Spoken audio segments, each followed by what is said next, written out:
A presença do Senhor, ela está aqui hoje. E eu creio que Jesus, Ele vai falar ao teu coração de uma maneira diferente hoje. Sabe, esses dias a gente teve uma vigília na igreja que eu estou congregando lá em Curitiba. Obrigado, meu irmão. E eu senti ali, foi algo extraordinário. É uma vigília que eles fazem lá, que começa meia-noite e termina às 6 da manhã. O louvor não para, da meia-noite às 6. Vão trocando, sai um, sobe outro, descansa um pouquinho, a igreja orando, glorificando. Pensa no fogo que cai. E quando vocês estavam cantando aqui, o Senhor me fez lembrar disso e eu senti que essa igreja pode fazer isso. Eu estou desafiando aí a Tenda Music. É assim? É? Aí, ó, fica o desafio. Irmãos, é uma honra estar aqui nessa noite. Olá, tá de novo. É uma honra. É uma alegria. Eu conheci o pastor Albino no ano passado, né, no congresso. E ali criamos uma conexão muito forte, né? Partilhamos uma mesma visão de reino. E quando eu recebi esse convite para estar aqui, foi algo que imediatamente eu já aceitei. Só faltava ver quando que ia conseguir vir. Estava postergando, mas finalmente a gente conseguiu chegar. E hoje vai estar aqui, hoje e amanhã, né? Espero que todos estejam aqui amanhã também, às 10 horas da manhã. Vamos ministrar 2 mensagens que vêm da parte do Espírito Santo. E eu já declaro sobre a tua vida que vão ser mensagens que vão tocar o teu coração, a tua mente, que você vai levar para que essa igreja siga crescendo forte, siga crescendo sólida na presença de Deus. Porque a presença é o mais importante de tudo. Às vezes as pessoas falam, estou lutando pela bênção, e a gente olha Jacó, né, e até canta, né, como é que é aquela música lá, Tenda? Da bênção. Preciso de uma bênção, não vou desistir, não é? Sem ela eu não vou sair daqui. É? Eu me tocar. Vamos lá, ajuda aí, Tenda. Isso. Nada vai me impedir. Oh, glória. Graças a Deus. Oh, glória. Maravilha. Lutar pela bênção é momentos específicos, mas a pergunta é, e se a bênção não vem? Porque Deus tem o tempo dele, que às vezes é diferente do nosso. Às vezes eu estou lutando pela bênção, eu quero a bênção. Deus tinha para Jacó naquele momento, mas se não fosse naquele momento, se fosse uma semana depois, um mês depois, como é que ia ficar o coração dele? Agora, quando a gente está buscando a presença, aí é diferente. Porque se a bênção vindo ou não vindo, a gente está adorando ao Pai. Lembra quando estava na tempestade, Jesus dormindo no barco? Como é que estavam os discípulos lá, os apóstolos? Com medo, ansiosos. Por quê? Estava atrás da bênção. Jesus no barco, você vai ficar com medo? A presença está aqui, por que eu vou temer? Então, foca na presença, que o Senhor, Ele acalma o teu coração. E eu queria hoje meditar numa palavra que o Espírito Santo tocou aqui no nosso coração, quando a gente estava orando. O tema é plantados na vinha de Deus. E é uma palavra que tocou muito meu coração. Eu já ouvi várias pregações sobre essa palavra, busquei no Senhor, né, alguns detalhes na preparação. E eu creio que o Espírito Santo vai testificar no teu coração também. Vamos abrir a Bíblia, no livro de Lucas, Evangelho de Lucas, no capítulo 13, tá? Não vai estar aqui, eu vou deixar só o tema da mensagem para a gente ir acompanhando. E Lucas, no capítulo 13, vamos ler a partir do versículo 6. Lucas 13, 6, quem tiver com suas Bíblias. Quem ainda é do século passado, que utiliza a Bíblia de papel, né? Hoje em dia é só celular, né? Aí, ó. Então, abre o seu celular, coloca lá, Lucas capítulo 13, versículo 6. Obrigado. Nos diz assim: então Jesus contou a seguinte parábola. Um homem tinha uma figueira em seu vinhedo e foi várias vezes procurar frutos nela, sem sucesso. Por fim disse ao jardineiro: esperei 3 anos e não encontrei um figo sequer. Corte a figueira, pois só está ocupando espaço no pomar. O jardineiro respondeu: Senhor, deixe-a mais 1 ano, e eu cuidarei dela, e a adubarei. Se der figos no próximo ano, ótimo. senão manda cortá-la. Amém? É muito conhecida essa parábola, né? Eu acho que todo mundo já ouviu. E é uma parábola que nos chama a atenção, porque se a gente olhar o contexto do que está acontecendo ali, a gente vai entender que Jesus ele está falando de arrependimento. Por isso que a primeira parte da minha mensagem é do arrependimento ao derramar da graça. Jesus aqui, o contexto, né, do texto ali em Lucas 6, quando ele está conversando ali com os seus discípulos, há uma multidão ao redor dele questionando uma situação que havia passado, quando Pôncio Pilatos mandou assassinar vários judeus no norte de Israel, na Galileia. Então aqueles galileus tinham sido mortos por Pôncio Pilatos, e a multidão de judeus que estava ali estava questionando a Jesus, o que eles fizeram para morrer desse jeito? Qual foi o pecado que eles cometeram para morrer desse jeito? E Jesus então, ele traz uma comparação, e ele fala a respeito de uma torre,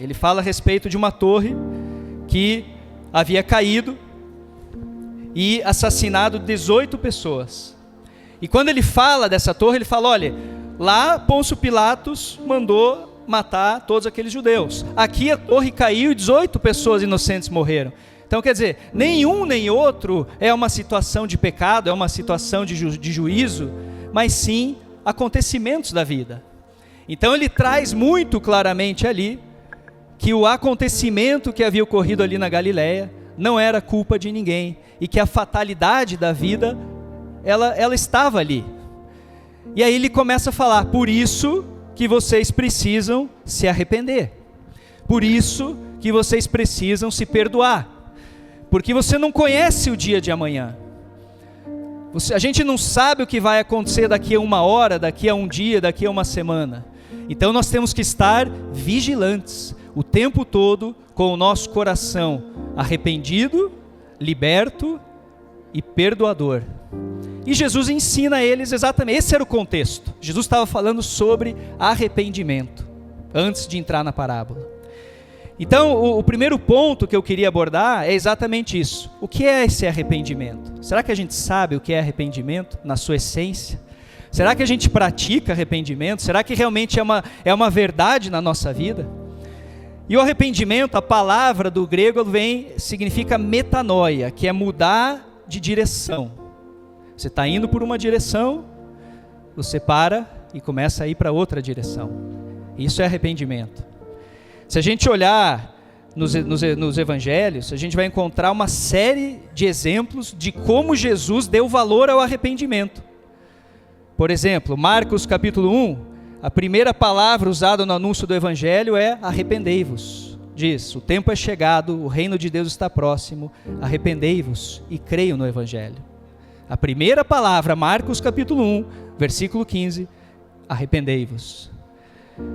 A primeira mensagem de João Batista é sobre arrependimento.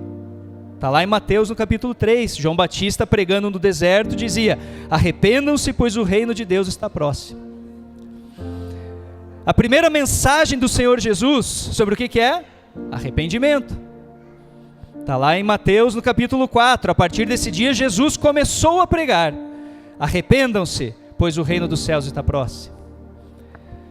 Os 12 apóstolos, todos eles pregaram sobre arrependimento. Em Marcos 6 diz, eles saíram e pregaram ao povo que se arrependesse, antes de expulsar demônios e ungir os doentes e os curar. Ele pregava o arrependimento. A primeira mensagem no Pentecostes, lá em Atos, no capítulo 2, Pedro respondeu, arrependam-se e cada um de vocês seja batizado em nome do Senhor Jesus. Paulo, o apóstolo Paulo, nosso grande professor de tantas cartas, de tantas doutrinas que nos deixou como legado, a sua mensagem, a ênfase da sua mensagem é arrependimento. Lá em Atos 20 diz, ele falando, testifiquei tanto a judeus como a gregos que se arrependam diante de Deus e creiam no nosso Senhor Jesus Cristo. Então arrependimento é diferente de remorso. Remorso no grego, a palavra não é metanoia, é metamelém, que significa outra coisa, significa angústia, emoção, é algo que eu estou sentindo, mas não é uma mudança de direção. é só um sentimento. Então as pessoas às vezes confundem, porque elas cometem um erro, elas pensam algo equivocado, elas tomam uma decisão errada, e elas sentem remorso, e às vezes a nossa alma, ela clama pela busca desse perdão, e aquilo que a gente sente então é o remorso. Agora, se a gente não toma uma atitude, vai ficar só no remorso. O arrependimento requer uma atitude, requer uma mudança de direção.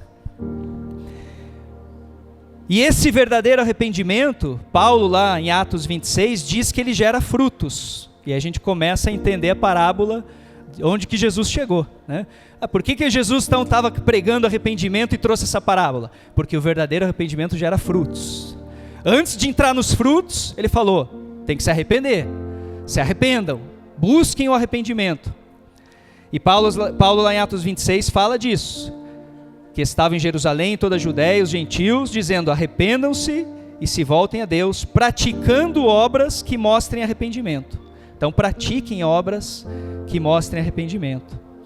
João Batista também em Mateus 3, vai falar que viu muitos fariseus e saduceus, vinham por onde ele estava batizando, e disse, raça de víboras, quem deu a vocês a ideia de fugir da ira que virá?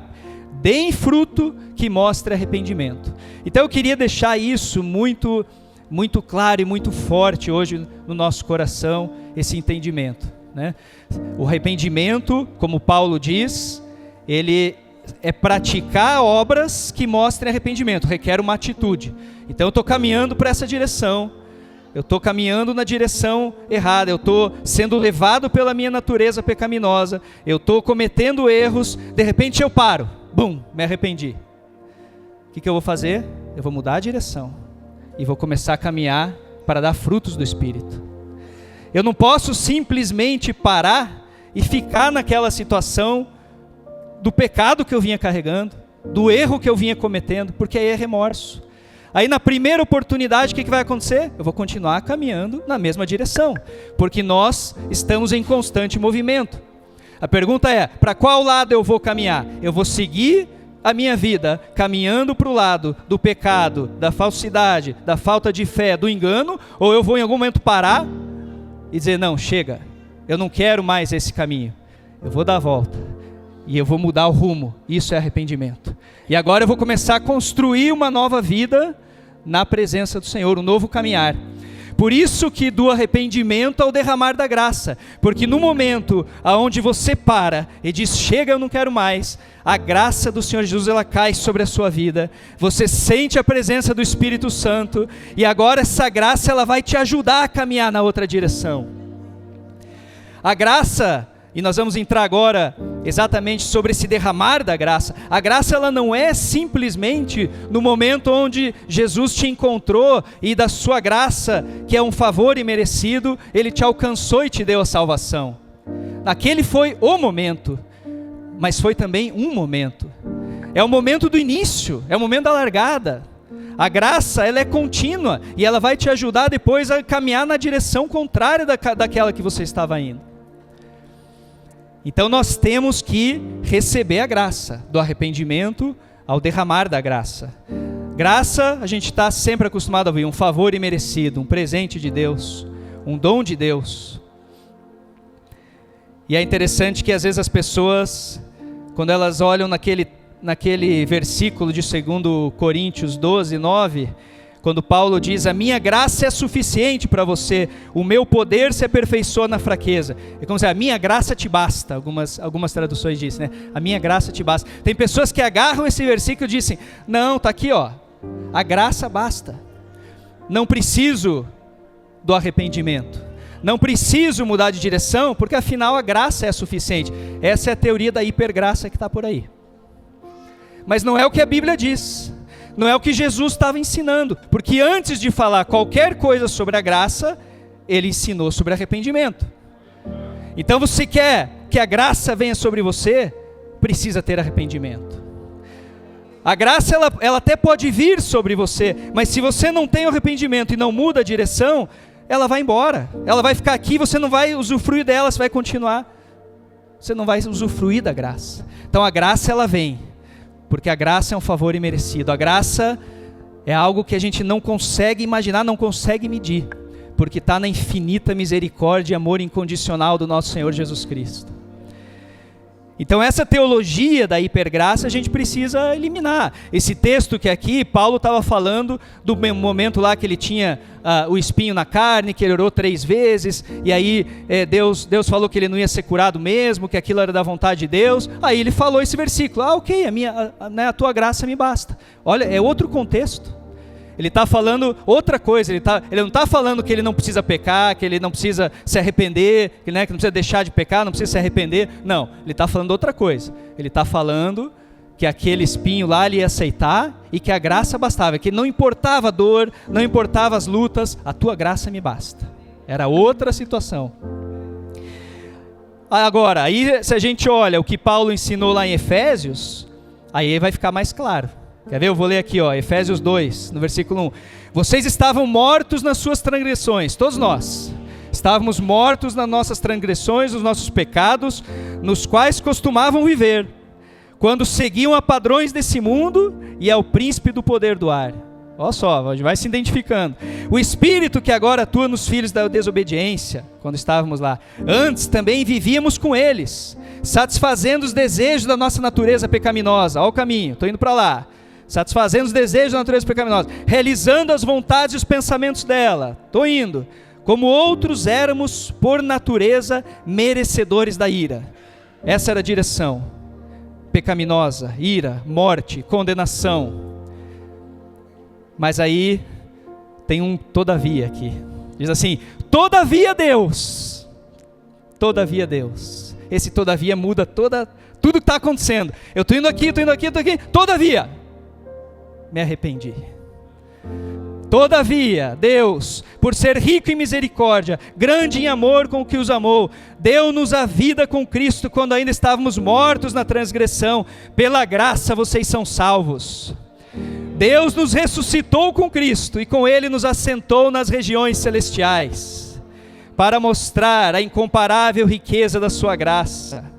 Pois pela graça são salvos por meio da fé. Isso não vem de vós, é dom de Deus. Não por obras para que ninguém se glorie, porque fomos feitos por Deus, criados por Jesus, as quais Deus preparou previamente para que andássemos nas boas obras. Então, encontrei a graça, Deus preparou para que ficássemos parados? Não, a graça é para que a gente ande nela. Deus preparou a graça e derramou a graça para que andássemos nela. Então a graça, ela tem que ser um ato contínuo, ela tem que ser usufruída. A graça é uma força capacitadora que nos faz enfrentar a tentação. Porque, vamos lá, o pecado, ele não chega simplesmente e entra na tua vida.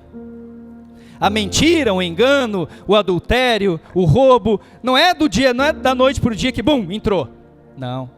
A Bíblia diz lá em Tiago, que ele começa a te seduzir. Como a serpente fez lá com Adão e Eva. Vai seduzindo. A tentação vai rondando. Você vai sendo influenciado, você vai sendo convencido daquilo. E de repente, aquela tentação, aquela sedução, ela toma conta e se transforma num pecado. Então a graça, ela vai te ajudar nesse momento. Porque a tentação vai vir sobre todos nós aqui. Não é porque eu sou santo, que eu escolhi ser salvo, que eu aceitei a Jesus, que eu desci as águas do batismo, que eu estou cheio do Espírito Santo, que eu estou livre da tentação. Muito pelo contrário, a tentação vai continuar vindo, e vai continuar vindo às vezes mais forte, porque Satanás quer te derrubar. Mas agora tem uma diferença, você não está lutando sozinho. Não é pela tua carne que você está lutando, não é pela tua força. Você vai chegar aqui e vai falar, estou sendo tentado. Nessa hora você vai dizer, mas eu tenho a graça. Eu não estou mais na genética do primeiro Adão, que pecou, que deixou o pecado entrar. Eu estou na genética do segundo Adão, aquele que ressuscitou, aquele que venceu a morte, aquele que de graça me deu essa condição de vencer. E na genética do segundo Adão, você fala, agora eu vou usufruir disso, eu vou andar nisso. Então a graça é algo que a gente precisa vivenciar, não só receber. É um presente, você já recebeu ele, em nome de Jesus.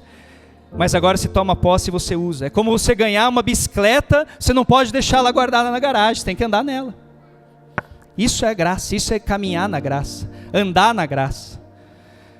As Escrituras falam sobre permanecer na graça, manter-se firme na graça, não anular, não cair dela, não receber em vão, aproximar-se dela, não se separar dela, fortificar-se nela e crescer na graça. Então a graça tem níveis, você pode crescer nela, você pode querer mais, você pode querer mais. E aí eu me lembro do versículo quando Deus, ali quando Jesus é batizado por João Batista, e vem a palavra do Pai, vem Deus falando com o Filho, e vem Deus, e Deus fala, esse é o meu Filho amado, em quem eu tenho prazer. Naquela hora, o Pai declara para o Filho o seu imenso amor, assim como Ele declara para nós todos os dias, porque Deus te ama de maneira incondicional. Não importa o que você faça ou o que você deixe de fazer, Ele vai continuar te amando igual. Agora, o versículo não termina aí. Esse é meu Filho amado, em quem eu tenho prazer. Deus quer olhar para você também e dizer, eu tenho prazer na tua vida, eu tenho prazer nas tuas escolhas, eu tenho prazer no teu caminhar, eu me alegro ao ver, filho, como que você caminha. É como você olhar o teu filho, às vezes meu filho chega lá, pai, olha aqui, puxa, tirei uma nota vermelha. Fala, puxa filho, né? Eu vou amar ele menos por isso? Não. Mas ele me deixou feliz? Não. Então eu vou dizer, filho, eu te amo, mas eu quero ter mais alegria com você, filho. Estuda um pouquinho mais, se dedica. Então o pai olha para nós assim. Todo dia ele está olhando para a gente, está dizendo, vai filho, eu estou torcendo por você. Eu quero te ver alegre, eu quero que você me alegre. É relação, é o pai, é o filho. E ele quer olhar para você, puxa, hoje você acertou tudo. Hoje você tomou só boas decisões. Hoje você fez tudo o que eu queria. Esse é meu filho amado em quem eu tenho prazer. Que gostoso ouvir isso. Porque o amor não vai mudar. Mas o prazer em ver e falar, ele tem prazer em mim. Isso vai mudar. Isso é o derramar da graça. Agora vamos à parábola. Né? A gente leu e falou, e a parábola? A parábola tinha esse contexto do arrependimento. E aí a gente entra no segundo ponto, que é essa graça, o arrependimento que fez com que a graça fosse derramada, e agora essa graça, que eu vou caminhar nela, que eu vou crescer nela, essa graça, ela vai ser transformadora na minha vida, e vai trazer os frutos. A graça vai trazer os frutos. E aí a parábola faz todo sentido, e eu vou explicar ela agora. A parábola diz que essa vinha, ela tinha um dono. Quem aqui é dono do seu próprio negócio? Levanta a mão. Aí, ó, vários empresários, né? Quando você é dono do teu negócio, quando você é funcionário também, mas quando você é dono principalmente, o que você mais quer? Que dê certo, ganhar dinheiro, prosperar, não é isso? Então, o dono da vinha, qual que é o negócio dele? É plantar videiras, é plantar árvores que dão uva. Vai produzir essa uva, vai comercializar vinho, suco, não sei, é o negócio dele é esse. Então ele tem uma terra, esse tablado aqui, vamos dizer que é um pedaço de terra, e ele vai plantar uma videira aqui, outra videira aqui, outra videira aqui, e vai plantar uma do lado da outra. Quanto mais videira ele tiver nessa terra, mais ele vai colher, mais ele vai faturar, melhor vai ser o negócio dele, mais próspero vai ser. Então por que razão o dono de um negócio como esse vai ocupar um espaço para plantar uma figueira? Que sentido faz? Por que eu vou plantar uma figueira no meio das videiras? Então a parábola começa a se tornar interessante aí. Porque a gente começa a buscar entender. Por que o dono dessa videira, dessa vinha, que tem videiras, né, que tem trabalhadores, diz que tinha um vinhateiro lá que cuidava, né, então ele gasta dinheiro para manter aquilo ali, tem funcionários, mas de repente ele fala, eu vou plantar uma figueira. E pior, a figueira não está ali só para, vamos dizer, para um hobby dele, ou porque ele acha ela bonita. Não, ele quer que ela dê fruto. Ele vai todo ano lá, Ele não está nem olhando para as videiras. Ele vai direto na figueira. Ai, não tem fruto ainda. E volta. Outro ano. E aí, deu fruto? Não deu ainda. Então, ele não só plantou uma figueira lá, como ele tem uma expectativa que ela dê fruto. Terceiro ponto. Essa figueira, ela é uma árvore que ela tem uma característica interessante. Ela nasce em qualquer lugar. Você vai para Israel, é muito comum, né, os judeus plantarem no quintal de casa uma figueira. Às vezes você está na estrada e na beira da estrada tem figueira, né? Caiu a semente lá, nasceu uma figueira. Facinho assim. Agora, se vai para a videira, já é diferente. Uma videira é chatinha. A videira tem que ter um solo bom, o solo tem que estar úmido, mas não muito úmido, né? Um pouco seco, mas não muito seco. Tem que estar ali. Tem que estar numa temperatura que tem que variar de 15 a 28 graus, senão ela nem cresce. Se não tiver entre 15 e 28 graus, a videira não vai nem crescer, né? Tem que estar cuidando, tem que estar movimentando o solo. Então a videira, ela é muito mais difícil. Então, uma razão mais. Por que eu vou colocar uma figueira num solo tão precioso? Porque esse solo não é qualquer solo, não é beira de estrada, não é o quintal de uma casa, é um solo cheio de preparo para produzir videiras. Mas essa foi a decisão do dono da vinha. 3 anos, ele ia lá, ele procurava, e ele queria ver se aquela figueira tinha fruto. E é interessante porque se a gente olhar para aquilo que esse dono, para a decisão que esse dono tomou, pode parecer meio louca, mas é a mesma loucura que o nosso Deus fez por nós. Porque Deus, na sua criação, tinha tudo perfeito. Deus tinha o melhor solo de todos. Os anjos estão presentes naquele lugar, seres celestiais, tudo eterno, tudo maravilhoso. É o solo mais rico da eternidade. E ele pega uma figueirinha, eu e você, e planta nesse lugar. Ele olhou para mim, olhou para você, figueirinhas que nascem em qualquer canto da estrada, porque nós somos assim. Se nos jogam na beira da estrada, o homem dá um jeito e se ajeita lá e nasce. Ou seja, é fácil, se adapta à situação boa e à situação ruim também. É só colocar no ambiente, por isso que a Bíblia ensina onde a gente frequenta, né?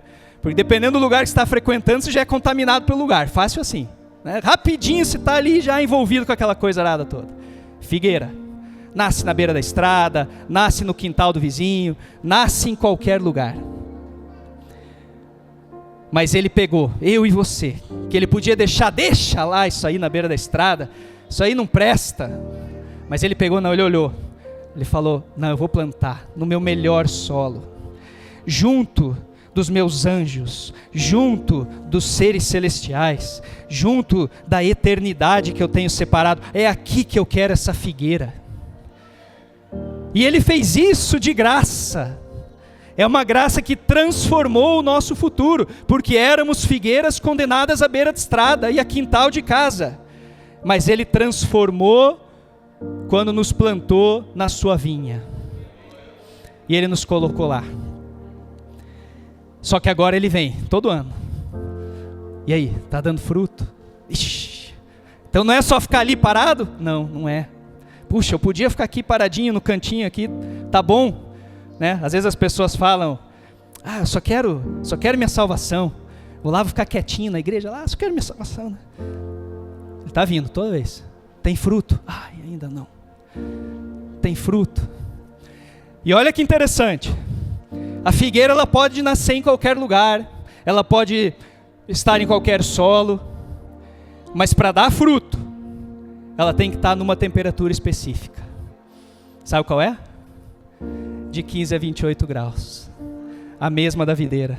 A mesma temperatura que uma videira dá fruto. É a temperatura que uma figueira também dá. Os melhores frutos de uma figueira estão alinhados com a temperatura da videira.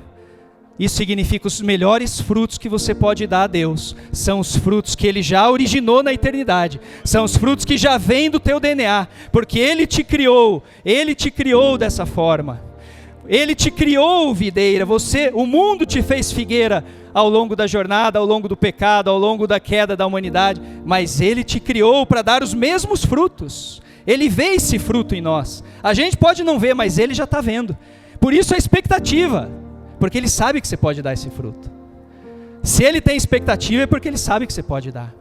Ele sabe do nosso potencial, ainda que sendo figueiras, Ele sabe que a gente tem o mesmo valor que uma videira que foi plantada na eternidade. Então, a graça transformadora, ela vai trazer os frutos. E nós vamos buscar esses frutos. E a pergunta, ela vai ser, né, mas quais frutos então eu posso dar?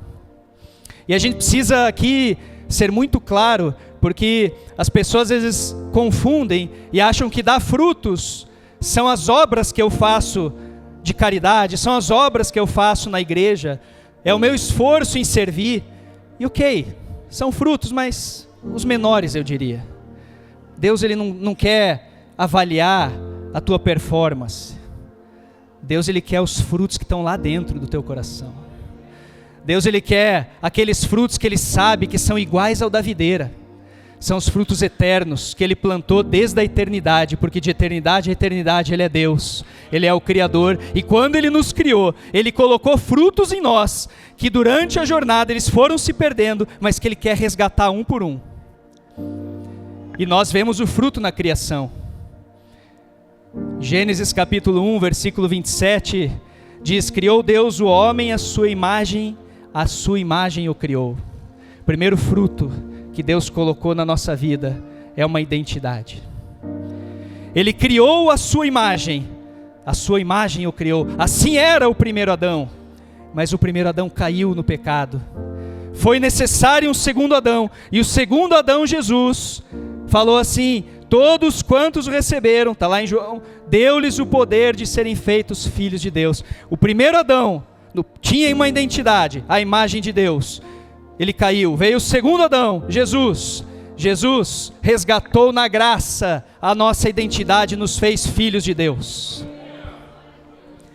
Uma identidade que estava lá na criação, Ele está resgatando aqui. Segundo fruto, em Gênesis 1:28, Deus abençoou Adão e disse: sede fecundos, multiplicai-vos, enchei a terra, sujeitai-a, governe.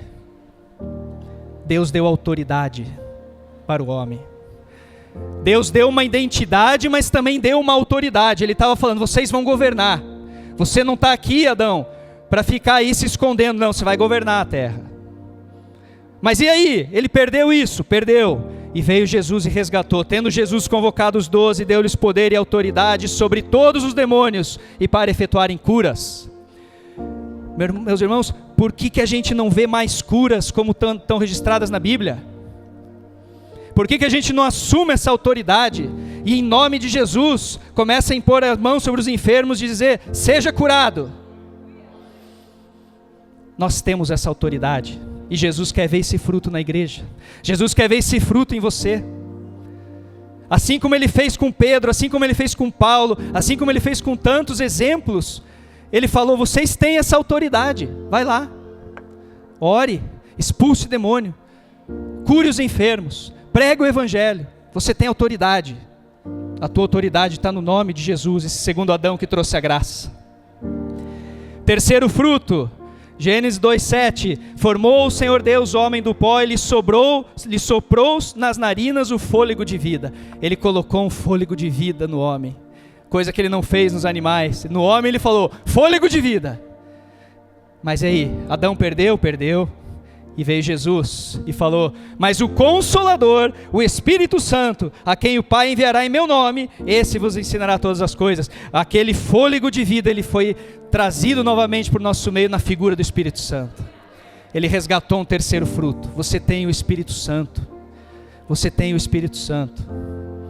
E o quarto fruto, Deus deu um propósito a Adão. Em Gênesis 2 ele disse, o Senhor Deus tomou, pois, o Senhor Deus ao homem e o colocou no jardim para cultivar e guardar o jardim. Tinha uma missão, tinha um trabalho a ser feito, cultivar e guardar o jardim.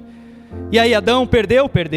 E o que aconteceu? Jesus renovou o propósito e disse, ide por todo mundo pregar o evangelho a toda criatura. Você tem um propósito do porquê você existe. O ide é uma realidade, é uma missão, não é só para o pastor, não é só para o missionário, não é só para o evangelista, é para todas as figueiras que têm o seu fruto, dando fruto todos os dias. Ide, pregai o evangelho. Então nós temos que tomar posse desses frutos. A graça transformadora, ela veio sobre mim. Eu estou caminhando na direção dela, eu estou me enchendo dela, mas ele está com uma expectativa, ele quer ver fruto. Ele quer ver em você a identidade de filho, filho adotado na cruz pelo Senhor Jesus. Qual é a relação tua com Deus? Você consegue olhar para Ele e dizer, Abba, Pai? Você consegue entrar no teu quarto, como Jesus disse, fechar a tua porta e dizer, Pai nosso, que está no céu? Você consegue chamar Ele de Pai? Você consegue ouvir Ele te chamar de filho, de filha? Ou a tua relação é com um Deus sobrenatural, Criador do céu e da terra, distante? Ele é muito além disso para você, Ele é teu Pai. A relação é de pai para filho, é aquela proximidade, é aquele carinho, é aquele momento gostoso de sentir o abraço do Pai. Ele quer despertar esse fruto na tua vida e na minha, figueiras que somos. Ele quer todos os dias dizer, filho, você acordou, vamos conversar. Eu vou te abençoar hoje, mas de repente a gente já está no WhatsApp, de repente a gente já está no Instagram, de repente a gente está tomando café rápido porque está atrasado para o trabalho, de repente a gente tem que sair correndo buscar o filho na escola, de repente a gente está chegando, está atrasado para o culto, de repente a gente vai dormir e ele fala, puxa filho, não conseguimos conversar hoje. Quem é pai e mãe deve sentir o quanto isso dói. Você querer se relacionar com o teu filho e o teu filho simplesmente te ignorar. Mas Deus quer trazer esse fruto para nós nessa noite de novo. Ele quer que a gente pense, ok, como é que está a minha relação com o Pai? Eu vou buscar essa relação. Como é que está a minha autoridade? A Bíblia diz que se somos filhos, somos também herdeiros, co-herdeiros em Cristo Jesus. Herdeiro do quê? Herdeiro de um reino. O filho de rei se chama como? Mendigo? Não, príncipe. Você é um príncipe e uma princesa do reino.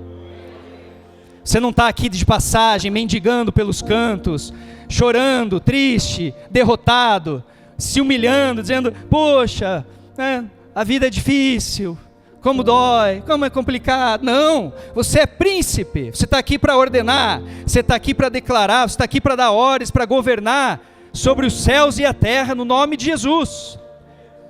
Imagina Pedro e João chegando ali na porta do templo Formosa, olhando para aquele coxo, o coxo sim ali um mendigo, mendigando, sofrendo, olhando, puxa, me ajuda. Imagina eles olhando, puxa, está difícil para nós também, desculpa aí, coxo, estão nos perseguindo, Jesus morreu, a gente não sabe direito o que fazer ainda, né? Mendigo, só desculpa.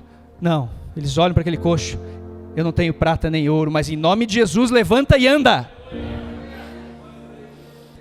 Eles não olharam para os céus, Jesus, aquilo que você fazia faz de volta, Deus, por favor, ajuda. Não, eles entendiam a autoridade que estava sobre eles, porque Jesus falou, se eu fiz isso, coisas maiores vocês farão. Então você já está ordenado a fazer. Aí as pessoas dizem, isso não é falta de humildade? Falta de humildade é você desobedecer a Deus. Porque não é minha ideia essa, não é a ideia do pastor Albino, não é a ideia de ninguém, não é a nossa ideia, é a ideia de Deus. Brigue com Ele então, se você acha que isso é falta de humildade. Mas Ele falou, eu te dou autoridade para em nome de Jesus, expulsar demônio, curar enfermo, e isso vai acontecer. Então a debilidade está em nós, não está nele, Ele já deu. Agora, se eu não quero, se eu acho que eu conheço mais, e eu não vou fazer, porque afinal de contas pode parecer egocentrismo e tal, então aí sim está sendo não humilde, porque você acha que conhece mais que Deus. Agora Deus ordenou, ele falou, vai, faz dessa forma. Então comece a orar dessa forma. Eu lembro que na época do Covid, tinha uma irmã, eu morava no Chile ainda, e tinha uma irmã que morava na Bolívia. E ela se enfermou gravemente do Covid, foi internada. A gente fazia reuniões pelo Zoom para orar com ela, pela família. Depois ela foi internada, já não dava mais para falar com ela. E a nossa oração ali, Deus, misericórdia, cura a nossa irmã querida. Né? Tá tudo bem, a gente orando, indo aos pés do Pai, em clamor, em súplica. É gostoso também, você está ali compartilhando e também dedicando a Ele toda a honra e toda a glória. Afinal de contas, Ele é o Criador do universo e o poder vem dEle. Então, Pai, eu preciso do Senhor, né? Ajuda nisso, ajuda nisso. E a gente orando, mas nada acontecia. Aí uma noite eu estava dormindo, de madrugada, acordo. Bum, e ouço uma voz dizendo assim, declare agora que ela está curada. Só ouvi isso. Eu falei, como assim declare que ela está curada? A gente está orando aqui, mas ninguém viu nada acontecendo. Mas eu estava ainda com aquele meio sono, assim, né, madrugada. Eu só abri meu olho, levantei, falei, em nome de Jesus, declaro, está curada. E voltei a dormir. Só isso. No outro dia eu acordo, um monte de mensagem no WhatsApp. Poxa, a irmã, essa madrugada melhorou, recuperou, saiu da intubação, tudo indica que amanhã ela está no quarto e já vai ter alta. Eu fiquei... A gente tentou tanto, a gente ficava ali vigílias de oração, e é bom orar, eu já falei, temos que praticar, mas estava faltando aquela palavra de poder, de autoridade. Deus queria que viesse do corpo, viesse de nós que estávamos intercedendo. Ele disse, agora é a hora, declare em nome de Jesus que ela está curada. E você ouviu aquela voz e obedeceu. Então, isso é autoridade, nós temos que trazer essa autoridade. Sobrenatural. A Bíblia diz que nós sentamos em regiões celestiais com Cristo Jesus. Pode imaginar se relacionar com um Deus que é sobrenatural de maneira natural? Não dá, né? Então como é que eu vou anular dons espirituais? Como é que eu vou dizer que isso não precisa? Como é que uma igreja pode viver sem a manifestação do Espírito Santo e alcançar o coração de um Pai que é sobrenatural? Eu quero chegar no meu Pai, Ele é sobrenatural, mas eu não quero o dom, eu não quero o Espírito, eu tenho medo disso, eu não quero. Então você não vai chegar, porque Ele é sobrenatural. Você tem que alcançar o Espírito dEle, é o teu Espírito se conectando com o Espírito dEle. O sobrenatural tem que vir, o mover de Deus tem que vir. Nós temos que crer nisso. Não é fácil, é um constante aprendizado. É um constante aprendizado. Eu falei, como andar de bicicleta, de novo exemplo da bicicleta. Você tem que ir andando, pedalando. Daqui a pouco você já está fazendo umas curvas mais rápidas. Daqui a pouco você vai se movendo no sobrenatural. Né? Então você vai orando, vai sentindo o Espírito. Né? O louvor tocando hoje aqui, nós sentimos o Espírito. Mas não basta só sentir. Não basta só sentir o Espírito, se alegrar, né? Às vezes até cair no chão de tanto poder que eu estou sentindo. Tudo isso ok, é válido, mas se ficar só nisso, cadê a manifestação que edifica? Cadê a manifestação que por amor ao próximo vai libertar um oprimido? Vai salvar uma vida? Cadê a manifestação que vai olhar e vai dizer, olha, Deus me revelou isso sobre a sua vida, e eu estou te entregando, se fizer sentido para você, toma posse disso. E a pessoa que está recebendo vai avaliar, porque a Bíblia diz que nós julgamos a profecia, não o profeta. O Novo Testamento não julga o profeta. Velho Testamento matava o profeta. O Novo Testamento julga a profecia. Então você vai olhar aquela profecia, aquela palavra de conhecimento, aquele dom, e vai falar assim, puxa, acho que não se aplica muito. E está tudo certo. Mas o profeta que errou, pode ser que tenha errado. Pode ser que ele se confundiu, achou que era... Porque, vamos lembrar, nós recebemos do Espírito Santo, mas nós temos o nosso próprio espírito regenerado. Então, às vezes, eu estou orando por um irmão, por uma porta de trabalho. Estou orando por ele. Eu estou orando tanto por ele, quero tanto que ele consiga um trabalho, que de repente eu sinto dentro de mim que ele vai conseguir um trabalho na próxima semana. E eu vou lá e chego, olha, irmão, estou sentindo que próxima semana você vai ter um trabalho. Pode ser que venha de Deus. E vai lá, não deu certo. Puxa, não era de Deus, era meu, porque eu queria tanto aquilo que, de uma certa forma, comecei a sentir, o meu espírito sentia aquilo. Então você tem que discernir. Veio do Espírito Santo, e quando a pessoa recebe, fala, faz sentido, isso é de Deus, a igreja toda se edifica e glorifica. porque é um mover sobrenatural. É um mover sobrenatural. E nós temos que crer e viver assim. Viver assim. Me lembro meu filho um dia, também chegou da escola mancando, jogou bola, estava mancando, falei, o que houve? Poxa, não sei, pai, tava, e de repente começou a doer, e ele mancando, e daqui a pouco ele não conseguia nem ficar em pé mais. E na hora eu falei, não filho, senta aí, deixa o pai ver o pé. E ele pegou, sentou, se encostou na cadeira, esticou os 2 pezinhos assim, e ele em fase de crescimento, uma criança, eu podia ver que tinha um pezinho aqui e outro aqui. Né, dava uns centímetros de diferença assim. Eu falei, misericórdia, tua perna direita está crescendo mais que a esquerda, o que a gente vai fazer aqui? Bom, vamos levar no médico e tal. Na hora o Espírito Santo falou, ora por ele. Ora por ele que eu vou curar ele. Eu coloquei a mão no pezinho, falei, filho, você crê que Deus cura? Creio, pai. Em nome de Jesus, perna, aumenta e alinha com a outra. Eu senti na minha mão o pezinho dele mexer. Quando eu vi o pezinho estava alinhado, eu gelei, eu falei, uau, fica em pé. Ele ficou, tá doendo? Só um pouquinho, pai. Mas eu acho que agora não. Eu falei, meu Deus, que coisa extraordinária. Eu queria que acontecesse mais. Aconteceu essa, depois não aconteceu outra comigo. Isso foi já acho que há uns 2 anos. Eu queria ver mais isso. Falha minha, também devia ser mais intencional. Por que eu não faço isso quando eu vou no McDonald's e vejo uma pessoa de muleta? Por que eu não faço isso quando eu estou no shopping center e vem um garçom me servir e ele está com uma cara triste? Por que eu não olho para ele e peço ao Espírito Santo, o que ele está precisando?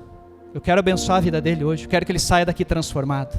Porque eu sou um agente do reino, eu carrego o sobrenatural comigo. E eu não vou aceitar pessoas tristes, caídas, machucadas, não. Eu vou orar por elas, para elas serem curadas, libertas, porque é o que eu creio.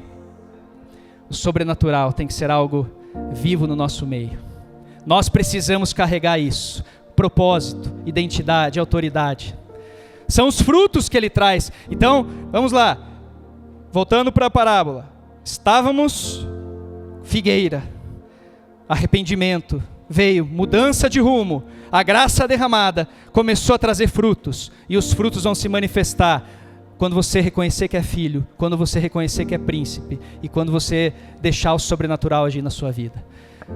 O resto é consequência, é peixe pequeno. Se você canta aqui em cima, se você ajuda a limpar a igreja, se você faz visita, se você está... Glória a Deus, continue fazendo. Mas são consequências pequenas são frutos, aqueles frutos menorzinhos lá da figueira. Os grandes é você se relacionar com Deus como pai e filho, exercer uma autoridade de príncipe e deixar o sobrenatural agir. Busque esses dons, busque esses frutos na sua vida. E aí nós encerramos no final da parábola. A expectativa da Trindade nos encontrar. É engraçado porque o dono da figueira, a Bíblia diz que ele esperou pacientemente durante muitos anos, até que ela desse frutos. E ali naquele momento nós vemos um dono procurando o fruto na figueira. Um pai procurando fruto no seu filho. Deus, ele é assim. Lembra o que aconteceu quando Adão pecou? Deus desceu ali no jardim para conversar com ele, como fazia todos os dias. Falou, e aí Adão perguntou, Deus olhou para Adão e disse, onde você está? Ele sabia onde Adão estava, mas ele queria mostrar o quanto ele procura se relacionar, o quanto ele tem vontade, o quanto ele tem saudades. Lembra o que ele falou para Davi? Está lá em Atos, depois de rejeitar Saul, levantou Davi como rei, sobre quem testemunhou, encontrei a Davi, filho de Jessé, homem segundo o meu coração. Olha, eu achei o meu filho, eu achei fruto na figueira, eu achei o meu filho, eu achei o príncipe do reino e a princesa que eu estava procurando, eu achei o fruto que eu estava buscando. Deus está procurando no nosso meio, Ele quer nos encontrar. Ele quer ter esse encontro verdadeiro. E o Espírito Santo, porque estamos falando da Trindade, o Espírito Santo é o vinhateiro da vinha. O que o vinhateiro fazia? Ele estava lá, regando, cavando, aí vinha o dono. E aí, vinhateiro? Nada ainda.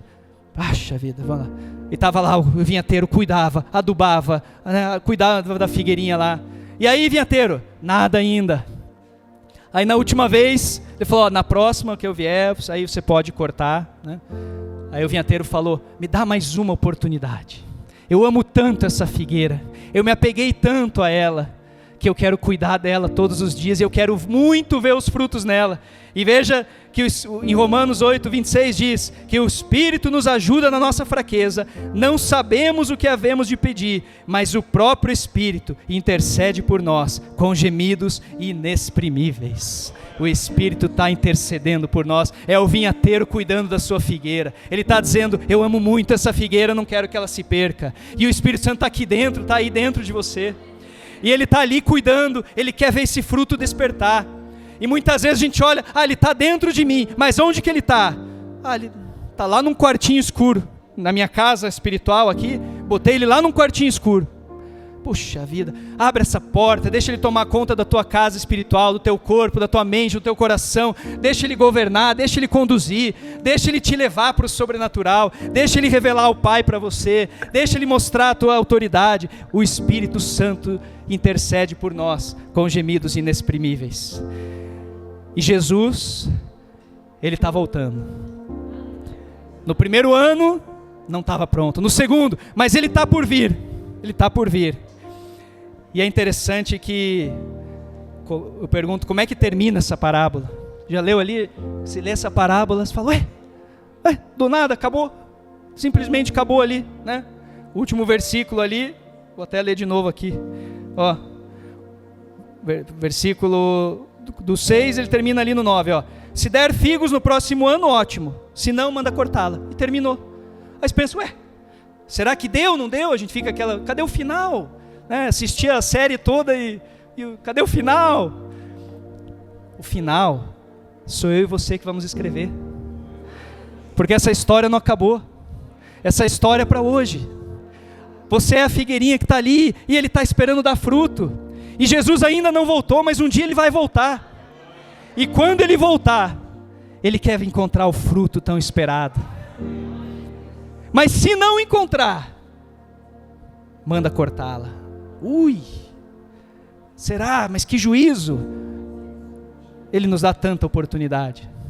Ele nos dá tantos momentos como esse para dizer: eu sou filho e assim eu vou viver. Eu sou príncipe desse reino e assim eu vou viver. Eu vou abraçar a graça que eu ganhei de presente e vou andar nela. Eu vou me arrepender, vou dizer não ao pecado, vou andar para o outro caminho. Eu não vou mais me envolver com coisa errada. Ele dá tanta oportunidade. E não vai ter desculpa para no dia da volta, se Ele te olhar aqui, voltado para o pecado, sem fruto nenhum, você vai olhar: mas espera aí, Jesus. Não, agora já foi. Então o momento é hoje. Como que você e eu vamos terminar de escrever essa história? Ele está nos dando o lápis, a caneta na mão, para você escrever. Como que você vai terminar essa história na sua vida? Busca os frutos. Busca os frutos. E eu queria trazer aqui, para a gente encerrar, eu acho que uma das grandes experiências que a gente vê na Bíblia, que é a experiência de Pedro. Pedro, ele caminhou 3 anos com Jesus. Pedro era difícil, tinha um gênio difícil, teimoso, né, briguento, mas Jesus amava tanto ele, confiava tanto nele, e por ser talvez assim ousado, ele foi um dos que mais viveu experiências com Jesus, né? Nenhum outro apóstolo andou sobre as águas, só ele. Ele foi lá, andou. Jesus, você é aí mesmo, me manda que eu venha, Pedro. Ele foi. Tudo bem que deu 2 passinhos e já começou a fumar, mas andou. Os outros só ficaram olhando no barco, né? Pedro viu Jesus transfigurado. Pedro era um dos chamados para estar com Jesus, para interceder. Pedro foi aquele que Jesus escolheu para dizer: sobre a tua mão eu vou entregar as chaves do reino. Pedro era um homem cheio de experiências com Jesus. Mas na última hora, Jesus estava lá, sofrendo, apanhando, sendo chicoteado. Pedro de longe olhando para ele. Naquela hora, aquele olhar se cruza. O galo canta e ele nega Jesus. Ele nega Jesus, o galo canta. Ali naquele momento, Jesus, ele não teve mais a oportunidade de falar com Jesus. Jesus ali foi para a cruz, morreu. Irmãos, imagine o coração de Pedro. Imagina como estava Pedro depois desse episódio. Ele falou, e agora o que eu vou fazer? Eu não tive a chance de pedir nem desculpa. Eu terminei negando Jesus, aquele que fez tudo pela minha vida. E Pedro estava transtornado. A gente vê depois os momentos ali, claramente se percebe na Bíblia ele ansioso, né? Eles estão lá na Galileia esperando ver se Jesus aparecia. Ele já fica nervoso, já vai, eu vou pescar, e vai lá para a água, e né, tira a roupa, tá? E de repente, eles lá no barco avistam, olá, lá na praia, não é o mestre? Pedro, a Bíblia diz que ele se joga na água. O barco estava a uns 90 metros da praia, ele não esperou nem puxar o barco, ele se joga e vai nadando. Olha o desespero desse homem, olha a angústia dele, mas ele vai na frente, ele não quer nem saber, eu vou nadar, eu vou chegar, eu preciso, se é o mestre eu preciso falar com ele, Só que quando ele chega lá, o barco logo chega, Jesus muito pacientemente, serve ali o café da manhã, prepara ali um peixinho para eles, e Pedro ali, e agora, que horas que eu vou falar, Até que Jesus vira para Pedro, né? Imagino que chamou no canto ali, Pedro, agora é com você. E agora? Pedro, tu me amas? Uau! Ele falou, meu Deus, achei que ia levar uma bronca, achei que ele ia me corrigir. Tu me amas? Pedro deve ter levado até um susto, né? Eu gosto de você. A tradução é mais ou menos essa, né? Tu me amas? Eu gosto de você. No grego, o amor que Jesus pergunta era um amor incondicional. A resposta de Pedro era um amor fraternal. Então seria mais ou menos assim. Pedro falou, amém. Então, apacenta meus cordeiros. Pedro, tu me amas? Eu já disse que te amo. Já disse que eu gosto de você. Então, cuida das minhas ovelhas. E por terceira vez, Jesus pergunta, Pedro, tu me amas? E naquela hora ele chora. 3 afirmações para negar 3 negações. Naquela hora Pedro estava se redimindo com Jesus, ele estava sendo liberto da sua alma, ele estava deixando a negação para trás e entrando num novo momento. Ele chora, ele diz que gostava de Jesus, ele ainda não consegue naquele momento dizer que amava assim de maneira incondicional, mas depois do ministério dele, ele usa 9 vezes a palavra amor, ágape, a mesma que Jesus pronunciou. Ele estava num processo de transformação, ele estava sendo liberto, ele estava se entregando, e conosco é assim. Nessa noite, eu creio que o jantar foi servido, o café da manhã foi servido. Jesus, ele estava aqui para nos esperar, ele preparou o alimento, ele nos abençoou desde o primeiro minuto desse culto, com os louvores, com as orações, com a palavra maravilhosa dele, e ele alimentou a todos nós. Mas chegou agora, e ele quer te chamar pelo nome, e assim como ele fez com Pedro, ele quer dizer, meu filho, minha filha, vem aqui, vamos conversar um pouquinho. Sabe por quê, meus irmãos? Porque tem coisas que a gente carrega que é nossa. Você pode estar aqui se alimentando dessa palavra, você pode estar aqui feliz, mas tem coisas que estão lá no teu coração, que estão lá na tua mente, e que você sabe que você precisa da ajuda do Senhor, que você sabe que às vezes uma mágoa que você está carregando, que você sabe que às vezes é uma situação que você nem queria estar carregando, mas aquilo está te machucando, aquilo está te angustiando. E Jesus está te dando uma oportunidade para dizer, vem até mim, eu quero orar por você. E eu queria terminar esse culto dessa forma. Se o pessoal aqui da banda puder vir, nós vamos ficar em pé. E vamos ficar todos em pé, eu queria convidar exatamente você. Talvez Ele esteja tocando o teu coração agora. E talvez ele esteja dizendo, te chamando pelo nome, e dizendo, olha, eu quero fazer um concerto com você. Eu quero tocar na tua vida. Você não é pecador, você não está desviado, não é nada disso. Ele só está falando, eu quero te preparar para a nova jornada.